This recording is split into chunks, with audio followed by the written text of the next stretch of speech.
Hello everyone, it's Saoirse, and the Earth has somehow completed yet another orbit, so we find ourselves here in something called 2023. If you believe in time, cool. If you don't, cool. But in my little corner of the globe, I just like to talk about the books that I enjoyed during the previous year, and I've got 12 of them for you this time. My 12 favorite books. 2022 was actually a very solid reading year in terms of I liked most of what I read, and I read some really spectacular things. And shockingly, I read a lot of fiction, which I normally just don't do. I tend to read mostly nonfiction, memoirs, history, that kind of thing. But I found some good fiction this year, and I'm happy about it. And I'm just going to show you everything that I loved the most. And I'm not going to do it in a particular order, other than perhaps to start with this one, because I think this is my favorite. I don't like to choose, like one favorite, but this has just stuck with me, and I read it in January. It was one of the first books I read last year. This is How to Catch a Mole by Mark Hamer, and you've probably heard me talk about it dozens of times at this point. This is nonfiction. It is such a gorgeous little slice of life itself. It is about somebody who has been catching moles for many years and decides he doesn't want to do it anymore. And it's this meditative, beautiful, poetic kind of nature writing piece that I can't get enough of. And I knew when I read it that it was going to be one of my favorite books ever, not just of the year. Should I read you some of the flaps on these or not? I don't know if we'll have that much time, so I'll just leave it at that, I think, and I'll just link the videos to all of these books because I've talked about all of them except for one, which is forthcoming. So let's move right along.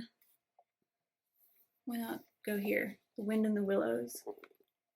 This is by Kenneth Grahame, and I've talked about this one multiple times too. I know I did it in the cozy books video and the Christmas video.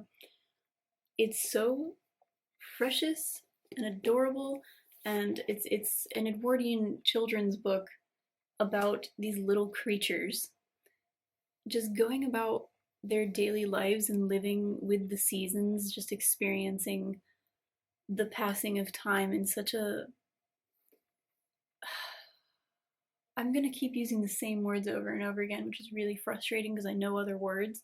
But it has, again, a meditative sort of quality to it where I think of like peace and the ideal life as being one where you aren't so focused on an ultimate goal or huge changes and things you have to accomplish. It's more just a collection of moments that happen throughout your life journey, and that's really how I aspire to live. Like I want to be a little woodland creature that like goes rowing on a river and sits under a tree for a while and hangs out with my friends. I like, what could be more perfect? So highly recommend. Let's see. Let's do one that was a little while ago, maybe. Rebecca by Daphne du Maurier. I had never read du Maurier before this year, and then read two of her books, and they're both in this list because her writing is so, I don't know how to describe it. It's not, I was going to say just different. Well, that's kind of a loaded word, On the whole, maybe it isn't the most unique style, but it's the storytelling, maybe the story itself, that makes it so shocking. And I guess her way of making you feel uncomfortable, making you feel some bad vibes. She's great at a sense of foreboding.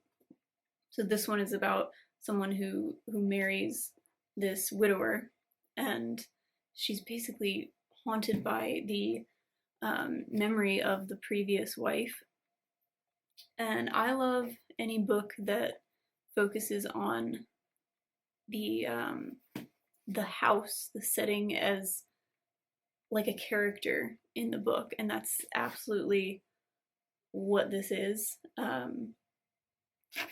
It the mansion that they live in just takes on this life of its own. It's this place called Manderley, and you can like feel the horrible presence of this previous wife in this house, and how everything from the objects in it to the people who work there um, are just on the side of this other woman. And the whole time you're just like, what is the bad vibe I'm feeling? I don't know why I'm so stressed. And she reveals things really well throughout it. I like a mystery that's not like, this is a mystery novel. I don't read that genre. But when it is like, clearly it is a mystery within what I would call a literary fiction book, it's that's much more my style. Let's see. Let's go to Sunset by Jessie Cave. I really enjoyed listening to Jessie Cave's podcasts this year. Spent a lot of time doing that, and so when I heard she had this book, I had to read it, and it focuses almost entirely on grief, about the main character losing her sister, just the aftermath of that. And it's so real. You know, you can tell that it's written from a place of experience, and it has that quality that I love, that semi-autobiographical quality, because I think that we tend to write the best, the things that we know. And Jessie Cave has a lot of firsthand experience with grief and loss, and it really comes through, and it comes through in the weirdest little details, like just the strange things that you do when you're grieving, the strange things that remind you of the one that you're missing.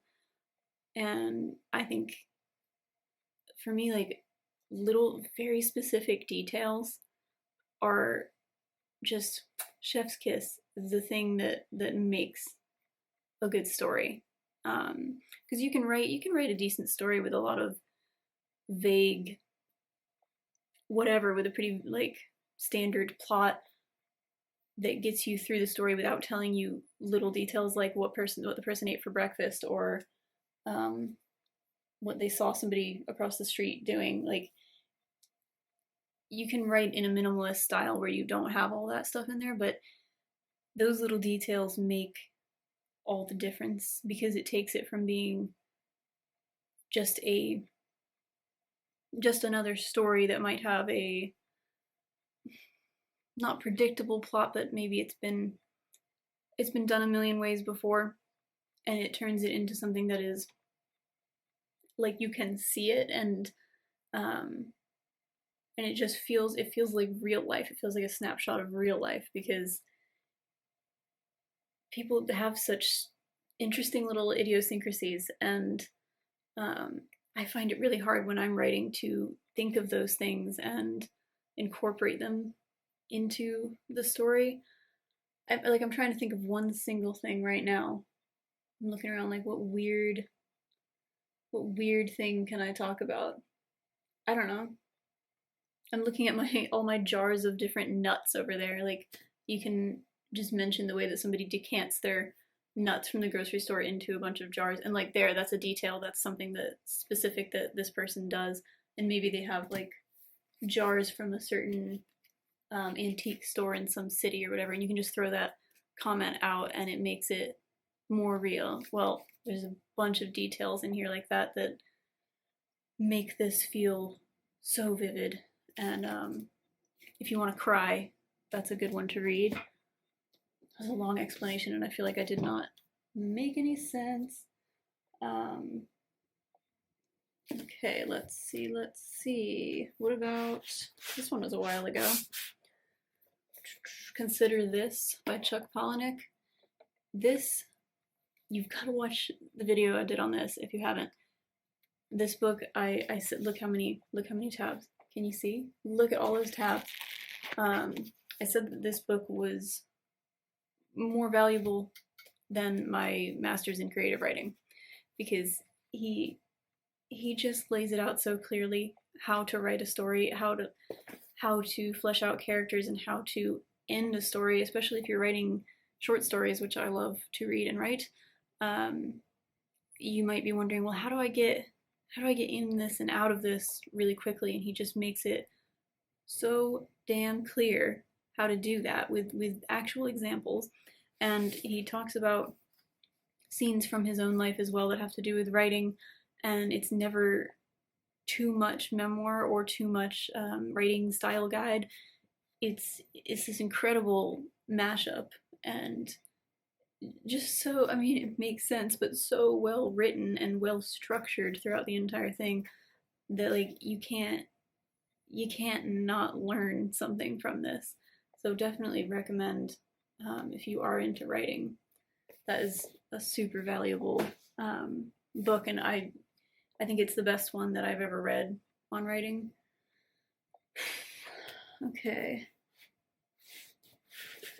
This is another good example of some fiction I read this year that I really liked, and it was very random that I just saw it on the shelf and thought I like the vibe of that and the title. This is Etheria by Allegra Hyde. And this is sort of a sci-fi-ish, no, I don't call it sci-fi. It's more, what is the word? Not, yeah, like dystopian. So you don't see it as being like too far in the future. It feels very, very real to right now what's happening, and it's really about the climate crisis and this community that's been built in the Bahamas, and the main character wants to go and help this community be shown to the world so that everybody can learn how we can actually combat the climate crisis and all the practices that we can do to fight it. And it's got this whole other element, which is her inner life, and it's written in first person, which I love. So you get that whole character study in addition to this really interesting plot.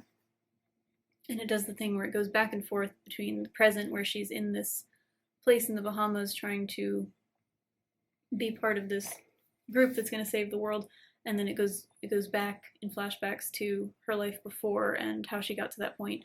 And in that way you really learn her motivations, and I just have so much respect for any writer that can create a character that feels different from just a standard cardboard, here's a character. You know, this person felt really real, their personality made sense throughout.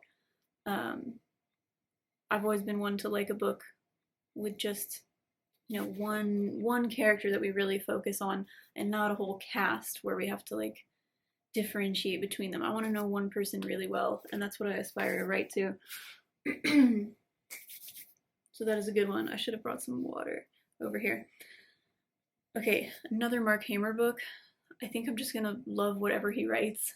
This is Seed to Dust, and it's kind of a follow-up to How to Catch a Mole, and then he has a new one coming out, I think, within the next couple months, and I'm very excited. It'll kind of wrap up the Gardener's trilogy, and this one is about him gardening at this specific large house for many, many years, and he takes us through every month of the year, and it's like you'll learn some things about flowers and growing things and seasons, but it's not like an instructional manual at all. It's, again, like How to Catch a Mole, very meditative, just very beautiful, gorgeous descriptions of nature, and aging too, because that's obviously, as the world goes through its seasons, certain plants can't survive anymore. Like, that's the natural course of things, that plants and animals have their time. but nothing really lasts forever. And so in the book, he's aging, and the person he's working for is aging as the year ages, and it's just a beautiful look at how you can see that happening and not panic about it or think it's a bad thing, and just see it as a completely natural way for life to happen. Yes, love it so much. I cannot wait for the next one. We have Conversations with Friends by Sally Rooney.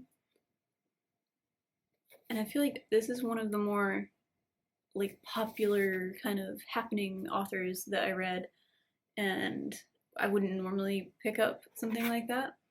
And it seems like, you know, really simple kind of surface level story, whatever. But having read it, I'm so glad that I did, because this character, the main character, the narrator, I found so much to relate to with her. And it really showed me how you can write a book that might have like a simple everyday plot of relationships, friendships, trust, betrayal, going to college, just normal things. But you can write it with like through the lens of a character that is experiencing these things in a way that's different from the people around her. That's what makes a story different. Because you can write the same story from so many different perspectives. You know how Stephenie Meyer wrote Twilight, and then she wrote it again from Edward's point of view, which I didn't read that one, but like it's the same concept to me. That you can have, let's say in the real world, some big catastrophe happens and 1,000 people experience it.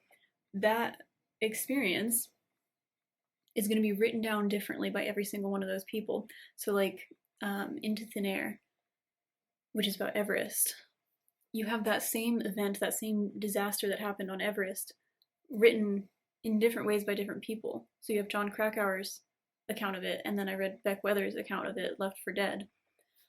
A totally different account, and that's so cool. It blows my mind. Like nobody looks at things the same way, and that's fascinating. There was a line in that Chuck Palahniuk book that was about like no two people ever walk into the same room. A painter's going to walk into a room differently than a plumber walks into a room, because you're going to be thinking about different things. And that's what makes a book like this so interesting, is that it's everyday things happening, but through the lens of a character that's very very vivid. Okay, we have Anne of Green Gables by L.M. Montgomery, and I know I just recently covered this one after putting it off forever because I loved it so much I just didn't even know how to talk about it. This is another classic Edwardian children's book about an orphan who goes to live with a brother and sister in Prince Edward Island in Canada, and it is so quaint and gorgeous. Just this look at a little girl growing up, going through adolescence, and experiencing the difficulties that come along with being that age, and also with not knowing where you're from because she wants to know about these things, and you know, trying to belong, finding out what love really is in terms of friendship and possibly romance. It's just really, really, really heartwarming, and I so recommend it if you need a lift. I know a lot of the books that I talk about are usually really a bummer, but at least we have Anne of Green Gables and Wind in the Willows here. Those are definitely the opposite of a bummer. They're a real pick-me-up, even though Anne of Green Gables deals with themes that are difficult, like grief. It gives you so much hope. Next, we've got Where the Crawdads Sing by Delia Owens. And again, this is one that was, you know, bestseller, big time book club book, and I never picked it up. I didn't pick it up. What year was this? Because it was out for a while. 2018. Yeah, so 4 years. And I think, oh yeah, this was my mom's copy. And I just had it on my shelf forever. And I thought, I'm not going to like it, it's too mainstream. I gotta stop doing that. Like, sometimes there is a reason that a book has sold a gazillion copies. It's because it's really good. And this is another one where it's kind of a mystery element, but written with a literary bent. And it follows this character who is abandoned by her family and lives by herself in the marshes of North Carolina, and somehow makes a life for herself and figures out relationships and, you know, how to relate to other people when she has been so abandoned by other people. And it's also set in, from, I think it's like the 50s to the 70s, maybe, yeah, 50s to 70s.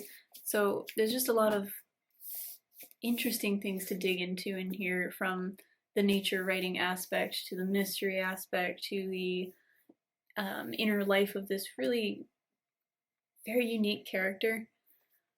Definitely recommend that one.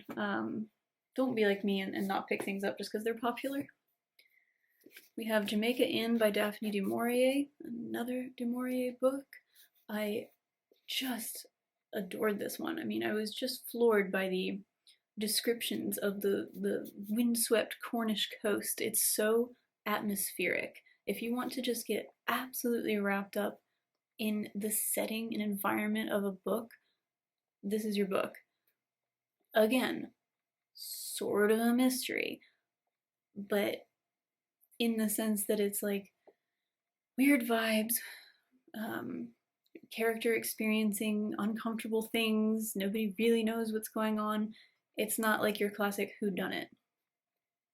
And it's just gorgeously written, beautiful sentences, really, like, it's a page turner. If you want to not be able to put something down, then I recommend that one.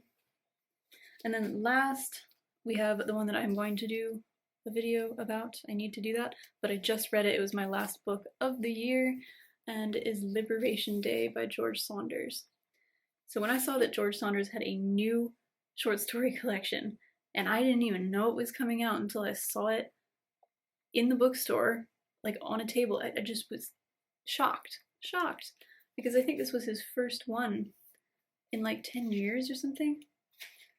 And it's got, let's see, 1, 2, 3, 4, 5, 6, 7, 8, 9, like 9 stories in it. And the first one is around 60 pages, and then there's some that are 30 pages, there's some that are less than 10 pages. And it's so hard to describe a George Saunders book. You just have to read it. The way that he deals with the issue of being human in either this modern world or a maybe slightly more futuristic world that he imagines, the way he does it is like nobody else. And he has inspired me more than anyone else to write short stories and to continue to read them and see them as the art form that they are. When before that I was really just focused on novels. The idea of like a writer becoming so successful that he can write pretty much just short stories, because he's only written one novel, Lincoln in the Bardo, that he can do that, and then he can be on late night shows like promoting his book, his collection of short stories. Can you imagine being so successful that you write short stories and you're on, like, I think it's Colbert, I can't remember, talking about your book? I mean, I can barely imagine talking about my book on like a local podcast. I can barely imagine having a book. Anyway, this one was pre-signed at the bookstore, so that's just super exciting. I really just love reading his collections, and I hope he never stops writing them. But also, I know that quality over quantity is important. It's important, and maybe I'll just go back and read them after I've forgotten them. So, that was a lot. Thank you so much for watching, and please tell me which books were your favorite this year. Were you surprised by any of the things that you liked? Did you read more of a certain genre than you expected? Yeah, I think that's it, and then maybe next time we'll talk about some reading goals for the new year. Until then, happy reading, everyone.